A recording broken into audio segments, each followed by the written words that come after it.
السلام عليكم يا جماعة. أهلا بيكم في فيديو جديد قناتكم الآخر.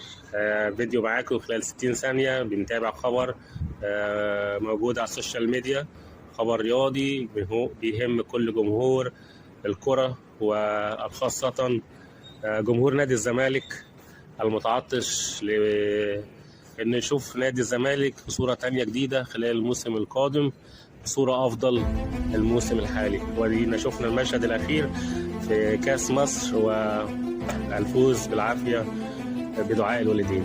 نادي الزمالك يبدأ مهام منصبه جون أدوار والقائمة، وهناك أخبار عن مذبحة كبيرة داخل نادي الزمالك الفريق الأول.